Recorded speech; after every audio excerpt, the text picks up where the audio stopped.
Thank you, Mr. Williams, and a pleasant good afternoon to everyone. So this afternoon, my task is to deliver the Health Emergency Operating Center's situation report. Now today, the World Health Organization reports that there are 4,731,458 confirmed cases of COVID-19 globally, with over 316,000 deaths recorded so far. I also want to add that in the United States of America alone, there are 1,547,353 confirmed cases and 93,119 deaths. Now, this is based on data found on CNN's tracking system. And they're using data from Johns Hopkins University Center for Systems, Science, and Engineering. Now, the tracking system tells us that New York City is actually the epicenter of the outbreak in the United States of America. And they are reporting 354,370 confirmed cases in New York City alone, and 28,636 deaths. New Jersey follows right after, with over 150,000 confirmed cases and almost 11,000 deaths. And so that just gives you an idea as to what's happening in the United States of America as we speak. In the Federation of St. Kitts and Nevis, to date, we have tested 391 persons. 376 of those lab results came back negative, 15 of which came back positive. Today, we have no results pending. Now, what's happening in our quarantine, government-assigned or designated quarantine site? We have 3 individuals in quarantine in our government-assigned quarantine site, and we have 815 persons who would have been released from quarantine. I just want to underscore, we have 15 cases who would have recovered in the Federation, 11 St. Kitts and 4 in Nevis. I also want to add that of the 15 cases that we had, only 3 patients, or 3 of the cases, were admitted to hospital for 2 to 3 days. They were mildly impacted by COVID-19, and out of an abundance of precaution, they were admitted for about 2 to 3 days and released. Yes, we did have about 2 or 3 persons admitted to the COVID ward or the private ward at the JNF General Hospital. There were suspected cases. They were all tested, meaning they were sample tested. They got the molecular test done, and their results came back as negative. So in this afternoon segment of the COVID-19 bulletin, we are going to look at the impact of the COVID-19 on the restaurant industry.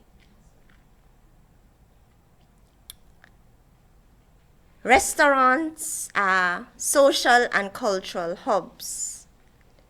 For all of us, dining out is special. I like to eat out. We go out to celebrate birthdays, anniversaries. We go out to catch up, meet new people. When we travel, we go out to get an understanding and a feel of the culture of the tourist destination where we are at. We dine out to connect with the people in a new environment.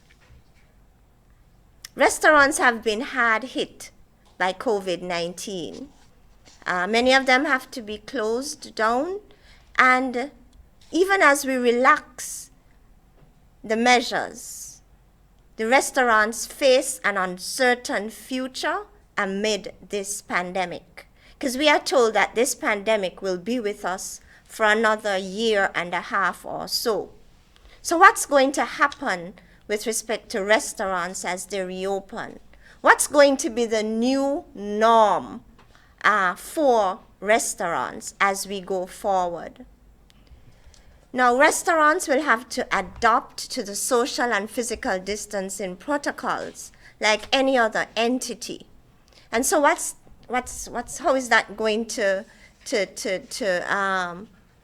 happen in this setting? So the tables will have to be spaced out in keeping with the 6 feet distancing guidelines that we have. And so this is going to automatically reduce the number or the capacity of individuals who will be dining in. Now, we need to note that the present seating capacity within any restaurant is predetermined by the restaurant's business plan to maximize the revenues, the limited revenues given that specific industry. And so restaurant owners will have to determine, are they going to survive, or how can they survive with this reduced capacity? So physical distancing also has implications not only in the dining area, but it also has implications in the kitchen of the restaurant. So let's say you had a kitchen staff of 10 or 12. The restaurant may be told that they have to reduce the number of persons in the kitchen. And so this can have significant impact on the menu offered. It will also impact the behavior and choices of the regular customers or clients of the restaurant.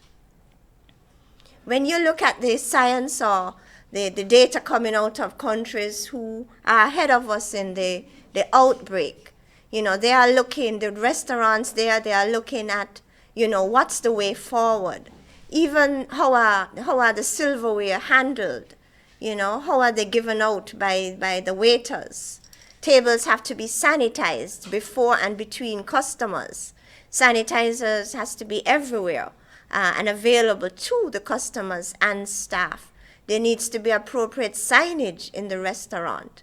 Going forward, there will also be reduced contact or interaction between staff and customers.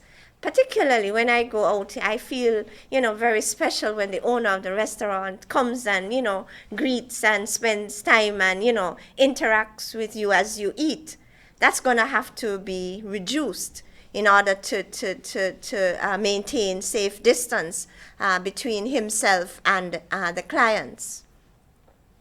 They're even talking about contactless payment in restaurants. Some restaurants may have to expand their takeout and delivery services.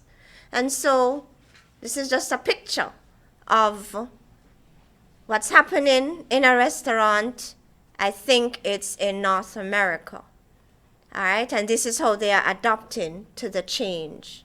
COVID-19 has caused unprecedented changes in the Federation, in the region, globally.